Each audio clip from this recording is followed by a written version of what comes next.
Welcome back to Mom Mentality, friends. If you are a mom who feels like you're constantly chasing perfection, this episode is for you. We're going to talk about ways to kind of fall in love with motherhood, and not because it's perfect, but because we're going to let go of that pressure that society has put on us to have a perfect motherhood and a perfect life. We're going to explore actionable ways to embrace that B plus parenting mindset, which is really just about showing up with love and consistency and enoughness.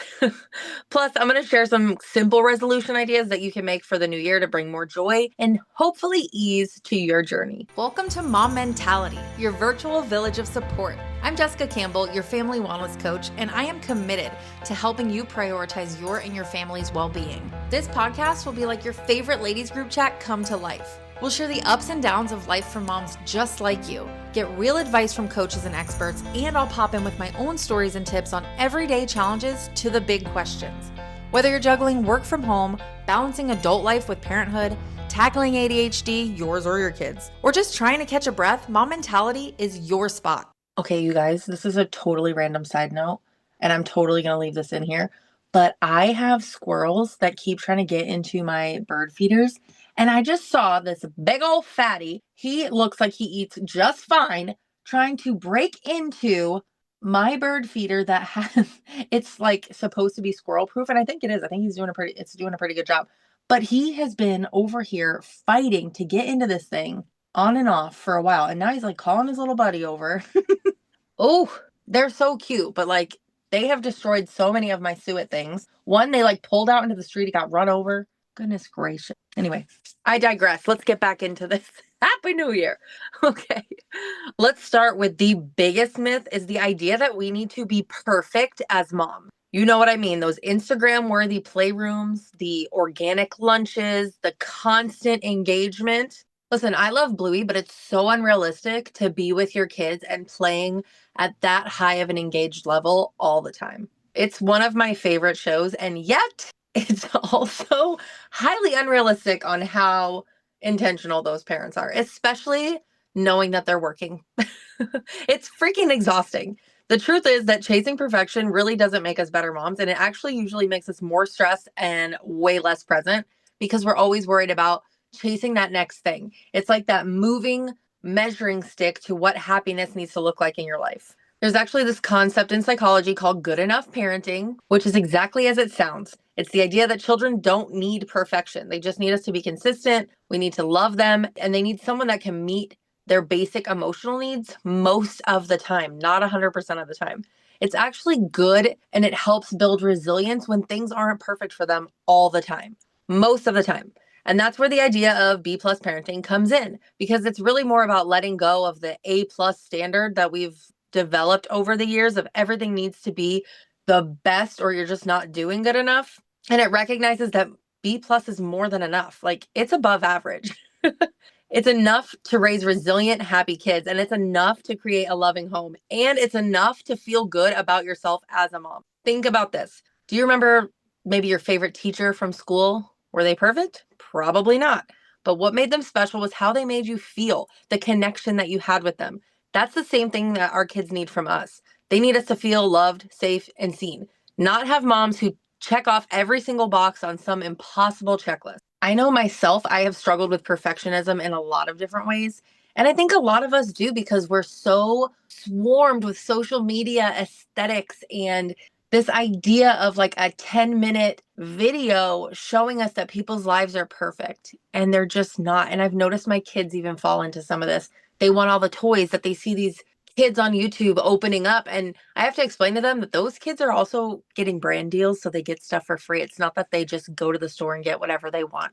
And so there's a lot that goes into it and a lot that's fed to us, but it's so minute in the terms of what the reality looks like in a bigger picture.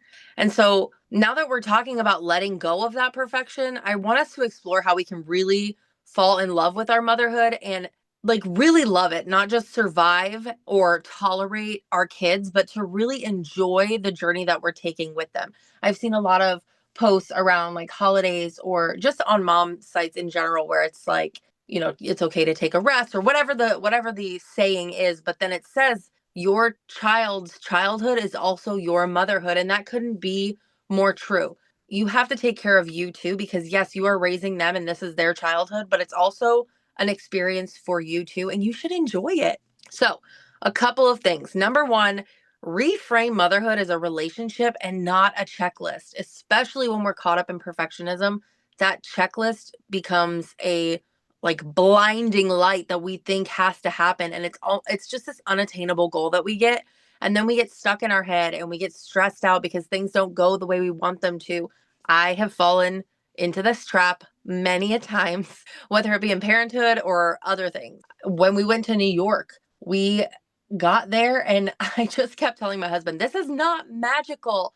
And I was so frustrated and so stressed out. And it was when I finally let go and we decided not to make plans and just to wander around the city and see what we found. Those days were the best days that we had there. But the days where I tried to have a structure and a plan and I didn't know what to expect out of parking and drive times and all these things, I'd never done that as an adult. So I didn't know time frames and I didn't know like the logistics of it. But when I finally was able to like let that go and just and be present, it made our time so much better. And that's where the magic came from.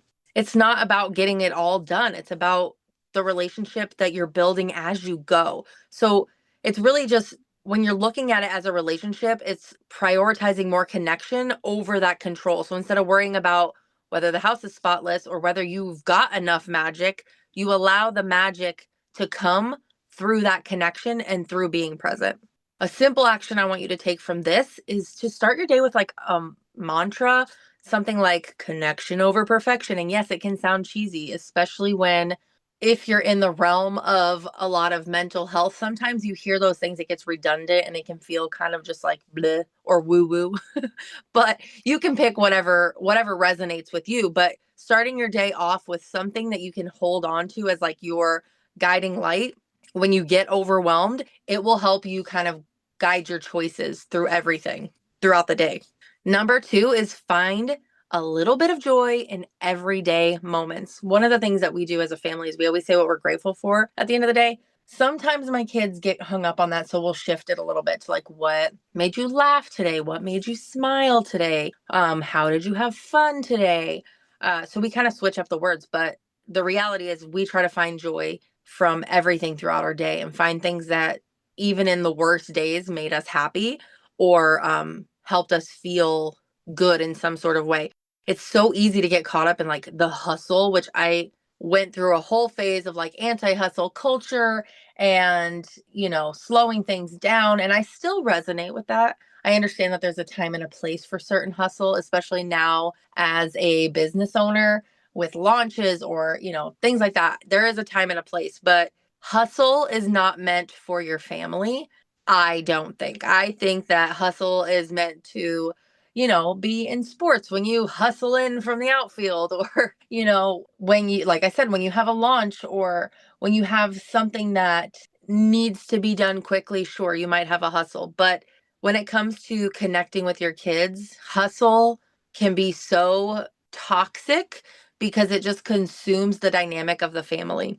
It really causes you to just kind of forget the magic of those small moments. I mean, your child's giggle, the shared snack, the cuddle on the couch. These are the moments that make motherhood just beautiful. I know something that feels so good to me that I started doing and I didn't realize until I reflected on it how good it made me feel is I just stroke my daughter's hair once in a while.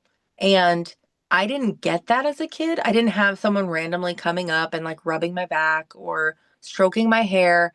And I feel so good when I sit back and think about that I do that.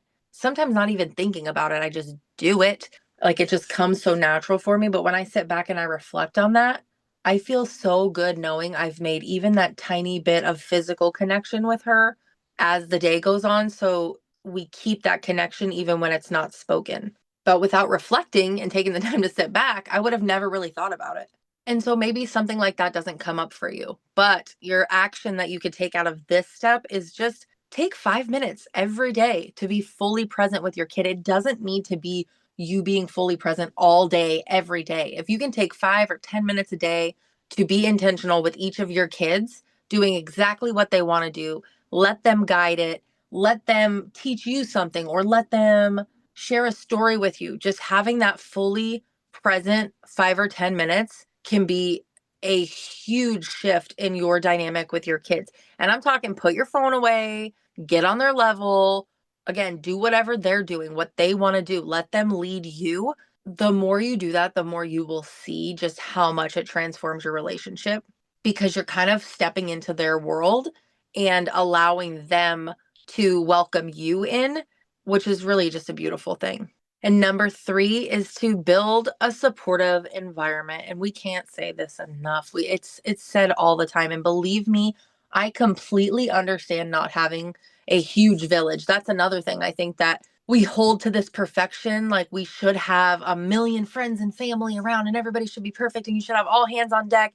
And while that would be a beautiful, beautiful thing, it's just not realistic anymore. But having just a couple people it can really change a lot because you may not get a person to babysit every single week or whatever. Even if you only go on a date with your spouse once every 6 months and you're able to go out and laugh and build that connection with them, that's going to make a big difference in your life. Motherhood can feel so freaking isolating, but it doesn't have to be.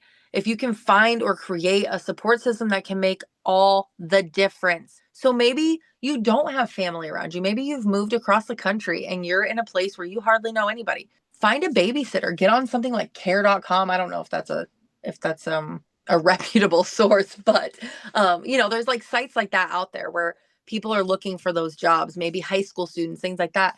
And get to know them, see who they are, invite them into your house to watch your kids while you're there a few times. If you're like me and you're not very trusting, um, invite them in while you're there, let them get to know them and build up a support system. Yes, it may be paid, but if you can find somebody who's good for your kids, who connects with your kids, who they feel safe with, then as you work up that system, you'll have more time to go on your own because they won't feel scared. And I say this because I have kids that are very, very attached to me. My oldest does not like me to go anywhere. We still have a community room. Like they sleep in their own bed, but they sleep in my room. Like we just all sleep in the same room because they don't like to be away from me. And rather than working on stressing her out by trying to get her in her own room, especially in a big house, they don't want to be too far from me, which I totally get. They don't even like going upstairs during the day by themselves. So I totally get that. I've just decided to just give them a certain amount of independence. It's that scaffolding of I'll help you take it one step at a time, right? So currently they sleep in their own bed in my room and it works for us. And so for me, in order to get that village built up, they've gotten very used to my dad. So they love, like right now at the time I'm recording this, he's taken them to a movie. They love that. So I get some time with just the baby or just my husband. We don't really do sleepovers except for like very few people. I have, I think, 3 approved people that can watch my kids overnight. That's just how we are. And yes, it still drives me crazy because I'm like, I need time and I homeschool and all the things. And I've chosen all of those. And the majority of the time, I'm very happy with that. But when I'm not taking care of myself, that's when the regret sinks in or when there's resentment or it just gets ugly. So making sure you have a support system where you get a little bit of time away or a little bit of a breather, or you have that backup plan for when things do seem to get too heavy. That is so, so important. And not just finding a babysitter, like if you're in a place where you don't know anybody, you could, look at for local mom groups. Like there's always something like that going on. You can find stuff like that. I know my sister is a couple hours from me, and for a while I thought we were going to move up there and we didn't at the time, but I joined a bunch of groups for her area and I've brought some of them onto the podcast. Like I've been able to connect with people in ways I didn't think I would and found homeschool things and all kinds of stuff. So looking up groups, give yourself the permission to ask for help, whether it be a friend, whether it be a mom group, whether you hire somebody, whether it's your spouse. Maybe your spouse and you get on the same page of like, I've heard of some people saying that they do, I don't remember what they call it, but at night after dinner, like mom will clean everything up and dad will take time with the kids and have that intentional time where he's like wrestling them or doing their thing, right, and playing with them. And then they'll rotate. So like the next night, dad will do the dishes and clean up and mom will get the intentional time. So you can really get creative. This could look so many different ways because everything is unique to you and your family's needs. And so you can really get creative on this and find ways to make it work and just trial and error everything and see what happens. And if it doesn't work, toss it. If it works, keep it for as long as you can. This week, I want you to text a mom friend or join an online group. Connect with other moms because it can be a total game changer. And maybe I know there's some mom groups that can be just awful. So look for different ones, get into different ones. If it's not your vibe, leave that sucker. Do not stay anywhere where you feel like it is toxic for your mental health and your well being. Do not stay there. But there are so many different groups. I currently am working on building up a group within my app. So you would have a separate app if you wanted to join that. It's called VIP Moms, Valuing Intention and Presence, because those are the people with the same values that I want to have in this group. And there's zero tolerance for bullying and the whole thing, because I know that there can be so many mom groups that are negative or not good for you. But like I said, whether you join that one, whether you join ones on Facebook or wherever, if it's not your vibe, don't stay there just because you feel like you need to reach out to somebody. Find a different group or, find an activity your kids are in. Talk to moms that we go to gymnastics and jujitsu and dance. So like if you need contact with a parent that way, go to those things depending on where you're at. I'm in a very rural area, so there's not a lot of things going on for me, but sometimes you can go, like we're part of a homeschool group. You could reach out to other groups like that, like field trip groups or different things. Just research your area and see where you might be able to meet up with people. I know there was we used to have like a story time at the library when my kids were young, and I met a lot of moms there. So there's a lot of options. This week, just join a group or message a friend and just connect with another mom. Just build a relationship. And this leads me into the new year, because with a new year comes all this hope and possibility, but resolutions can be very hard to maintain, especially if you're not setting yourself up for success. So I want to talk about a few simple resolutions that you can make to really increase your joy this year. 2025 is going to be your year, your best mom year yet. Okay. And here's the things that are going to help you. One, anchor resolutions in self-compassion. Instead of setting goals that add a bunch of pressure or focusing on things that don't make you feel good internally, focus your attention on the ones that nurture you and your family. So this could look like, I will prioritize my rest without guilt. I've had to do a lot of work on that because I seem to think that I can do all the things all the time as a work at home mom, with a side business, with homeschooled kids, with a husband I need to spend time with all the extra activities, with all the things. I was stuck in that. So learning to prioritize rest without guilt can be a very, very good one.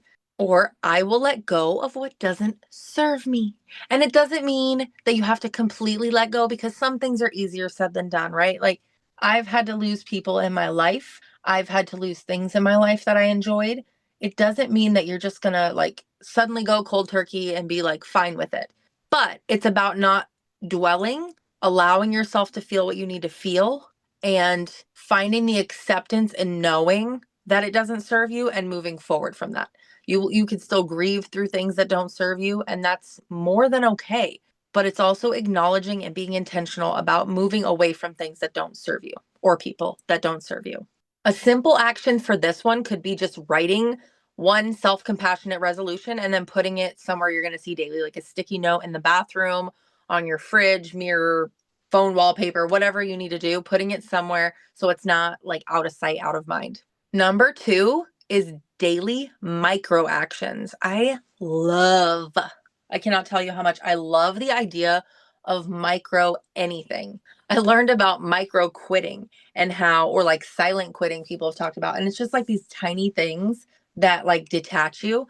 Well, that's when I started getting onto the micro actions, because I'm you can take just the teensy tiniest little thing and feel so good about it. For me, when I want to clean, I get so overwhelmed. And I think it's my ADHD, which I talk about in pretty much every podcast, because it's brand new. I'm recently diagnosed, right? It's just been a few years. And so I've been on a journey figuring these things out. And for me, when I get overwhelmed and I look at everything, if I can just clean my bathroom, it's the smallest room in the house. It has the least, well, maybe not necessarily the least amount of crap because I can get my bathroom counter pretty covered in stuff. But if I can go in there and get that clean and I pine sol and it smells incredible and my countertops are clear and my mirror's wiped off, oh my God, it puts me into a mode of like it's like it flips a switch. It turns on something in my brain that I'm like, yes, like I've got this together. I am happy housewife, mama, like let's do this. And it doesn't every single time. Sometimes I just feel good knowing I got my bathroom clean, but more often than not, it gets me like ready to go. And then I'm like, oh, this is good. Let me scrub this a little bit or that a little bit.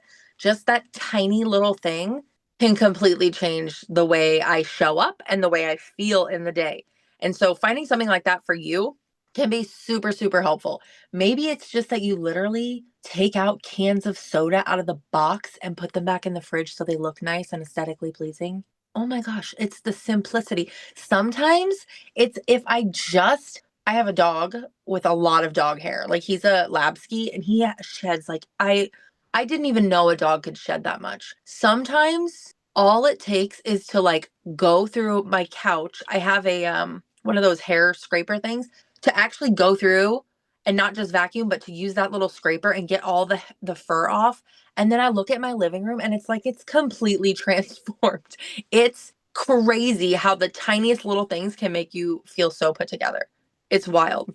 These little actions also make big changes though, right? Because like I said, it starts with that one small thing, puts me in a better mood. Then maybe I don't clean the whole day, but maybe it makes me feel good enough that it gives me this second like wind of energy to want to bake bread with my kids or to want to go on a walk or turn on music and have a dance party, right? It just puts me in a better mood and can make huge changes, not just for cleaning, but for all throughout the day, all aspects of my life. That also takes me back to those uninterrupted moments with your kids, the 5 to 10 minutes. Doing that each day is going to change the trajectory of your relationship in a big way.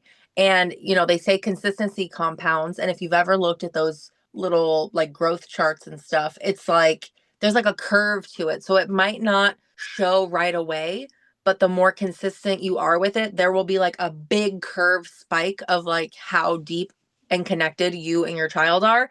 And you will notice the changes and you will notice just the dynamics through the household shifting the more you're intentionally present with your kids. And this can go for your spouse too and other relationships that you have.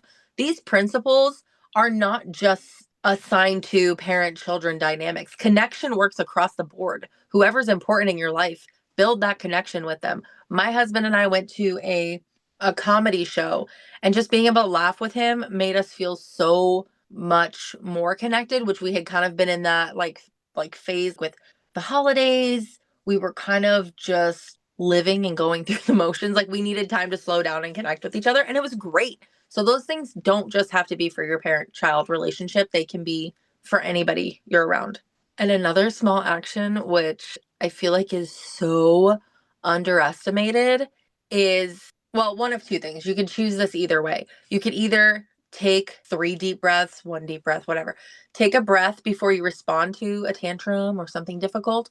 Or if you're like me and being told to breathe triggers the hell out of you, or did, it used to trigger me. Now I get it. But if that's something that you're like, oh my God, stop, like, oh, just breathe. I used to hate that. For me, instead of taking a deep breath, I would just sit and I would just listen to my kids scream in the next room and I would just sit there for a moment, still, just shut down, give myself a second to let my body calm back down.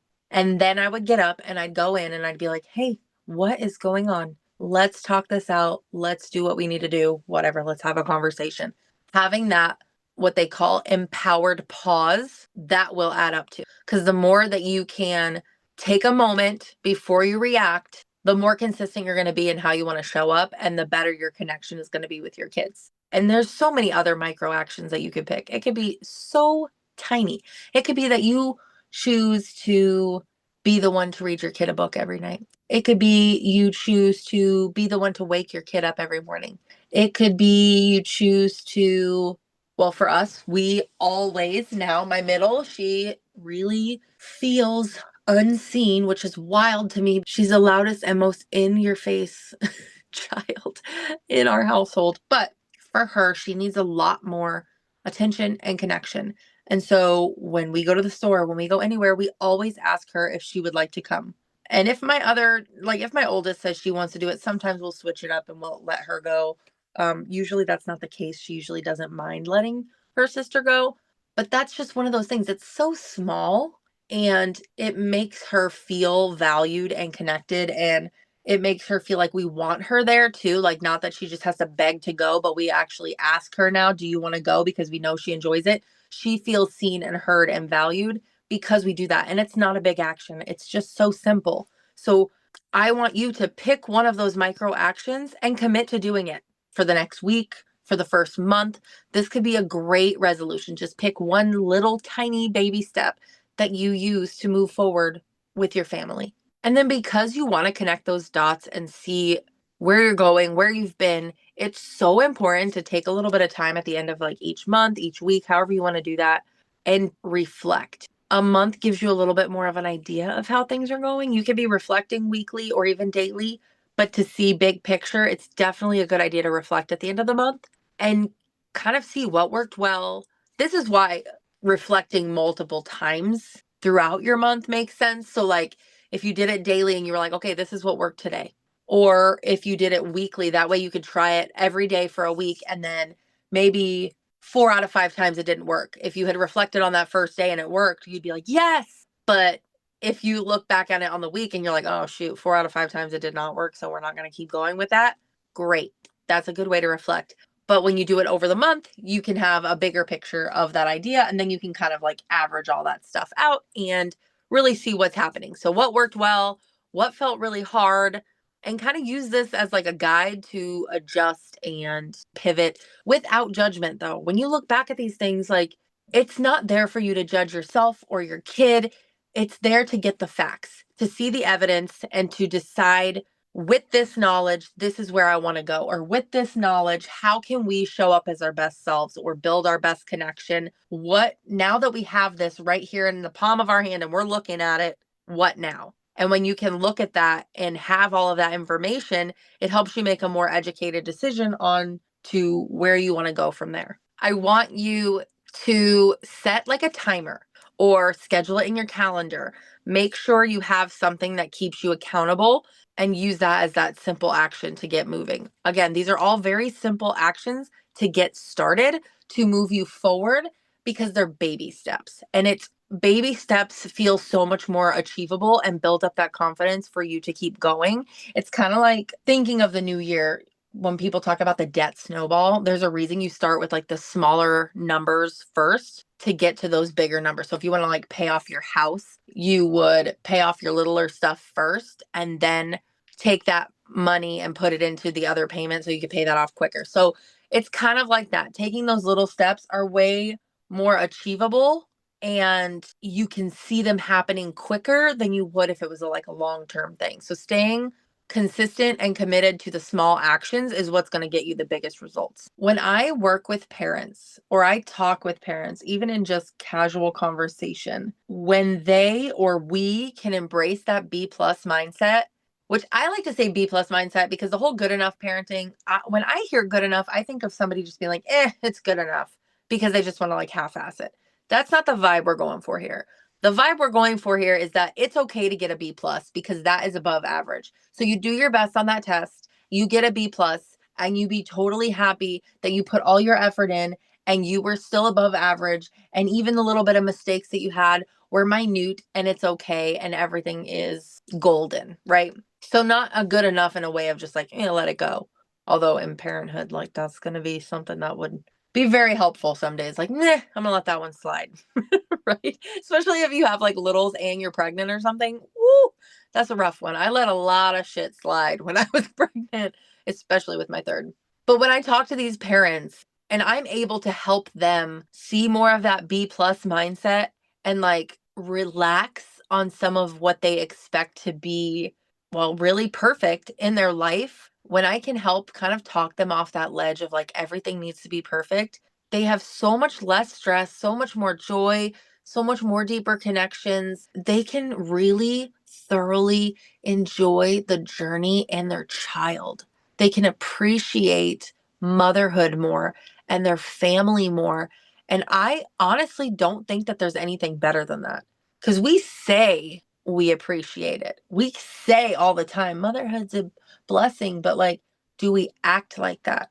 Oftentimes, if we're unaware, we don't, because we're so triggered and overwhelmed and overstimulated, and we can't even see what's coming up for us and how we're showing up for the people around us. And so, when you can actually sit back and allow yourself the grace to not be perfect and be able to talk to your kids when you mess up. I tell my kids all the time, like, I do not know where this came from, or I am having a hard time, I'm overwhelmed, or this stresses me out, or that stresses me out, or this scares me. For one, it opens up the doorway to allow yourself that grace, and it allows your kids to be a little bit closer to you because they can understand you too and see that not everybody's perfect, which then helps them have the confidence to say, I am who I am. I'm going to own who I am. And yes, we can all try to work through our things. Listen, I have learned to be around chickens. I don't love chickens. I used to be terrified of chickens, but my daughter is an animal lover. I held a snake, for crying out loud, because she held a snake and I thought she was going to drop it because it tried to look at her. And that's when she got nervous. And I was like, she cannot drop this person's snake. So I grabbed it and held a damn snake. When you can talk to your kids, you can learn to grow through that too. And you can also, I don't think this is talked about enough, borrow some of your kids' strength. We talk about our kids borrowing some of our calm.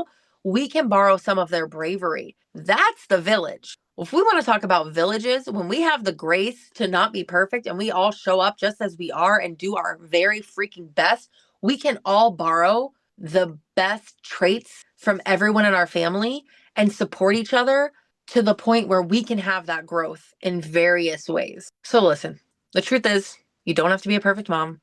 If you're showing up with love, you're already doing an amazing job.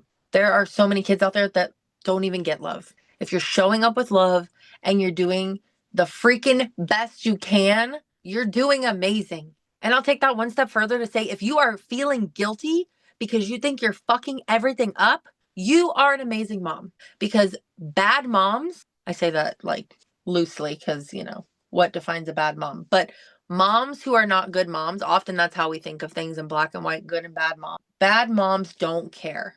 If you care and you try and you show up day in and day out in all of your imperfect glory, you are an amazing mom. And I say that with full belief because I grew up with a mom who didn't try her best. And maybe she did care. I don't know. I'm not in her mind.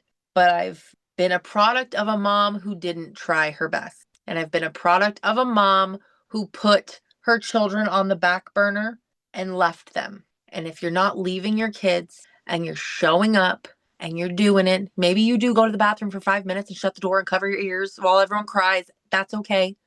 That's okay. You're still there and you're still in the thick of it and you're still doing the thing. You are an amazing mom. And I want you to go into 2025 remembering that. And while you can always strive to be the best mom you can be, you do not have to be a perfect one. Matter of fact, it's better for your kids to not have a perfect mom. Your kids need to see imperfect people because that's what's going to make them the wholest and best version of themselves and love themselves. To see you being okay with not being perfect, with everything not going how you plan, that's what they need. That's going to make them the healthiest person they can be. And it's what's going to make you the most joyful person you can be. And it's going to make your family the closest and most healthy family you can be together. I got off on this little tangent, but I want to recap before I leave you. Falling in love with motherhood starts with letting go of all that pressure. We do not have to be perfect. B+ parenting is where it's at. Focus on your connection, not control, and just take small, intentional steps to make motherhood feel good. Motherhood should feel good. And I'm going to recap on those simple actions too, because if you're anything like me, you get all of this information and then you're like, what? And you need it just spelled out or bullet pointed. Okay. So simple action, start your day with a mantra. whether it be connection over perfection or something else. Start your day with a mantra. Simple action number 2, text a friend or get involved in a parent group or just start working towards finding mom friends. Build that village. If you want to join my group as we build, you are welcome to do that. I would love to have you. My dream is to have a big, thriving group of women who thoroughly support each other from all over the world, because we all have different cultures and we all have different perspectives. And I think that can be so beautiful if we're respectful. Number 3, write a self-compassionate resolution and put it somewhere that you keep daily. Fridge, mirror, phone wallpaper, whatever. Number 4, pick a micro action and commit to doing it daily for the next week, for the next month, for the whole year. Whatever you think you can commit to, pick one. And finally, set a reminder in your calendar for a 10-minute reflection at the end of each month. 10 minutes is really all you need. Make sure you have that time to look back, see what works, see what doesn't. Make that time. You don't need a huge resolution. You just need little steps to move yourself forward. Things that are actually realistically achievable. Things that when you get into day 3 and you haven't hit the gym, you're not going to feel bad about it because you're like, okay, well, I didn't go to the gym today. What little thing can I do? Maybe I'll do arm killers in my living room, right? Small things. It's not about the big picture every day. It's about all the little wins that get you to the big picture at the end of the road. And so I want you to reflect as we head into the new year, what is one thing you're going to let go of and embrace more to have more joy in your motherhood? Share it with me on social media. You can even email me at jess@jessicacampbellco.com. Email me if you want. I would love to hear from you. I am all about talking to people. I could talk all day. Message me wherever you want. Let me know what you're going to let go of so that you can embrace more joy in your motherhood. And of course, if you're ready to go a little bit deeper, I have a couple options. When and if you join the VIP Moms group, there are free resources in there. You can sign up for that on my website. I will put it in the show notes. And if you feel like you need more guidance, you need more one-on-one, you need someone to help you get going, where to start, or help you reflect, maybe you just need someone to help you connect those dots, of course, I am here to help with coaching as well. You can, again, also find that on my website. We can schedule a free discovery call if you're not sure. However you need this to look, I'm here to support you any way I can. I honestly feel like together we can make this your most fulfilling year ever. And I want you to be able to go through the rest of your life enjoying motherhood and not resenting any of it. Because whether we want to say that out loud or not, sometimes that creeps up. And my goal is to help you enjoy the entire ride. You know, it just came up for me is that whole life's a garden, dig it. I want you to dig motherhood, okay? I want you to dig it. Motherhood's messy, it's magical, and it's unique to you. You don't need to be perfect. You just need to show up with love. And that, my friend, is already more than enough. We'll see you next time. Remember, you are powerful, you are worthy, you are valued, and you are loved. Keep pushing, keep loving, and most importantly, keep believing in your amazing ability to empower your legacy.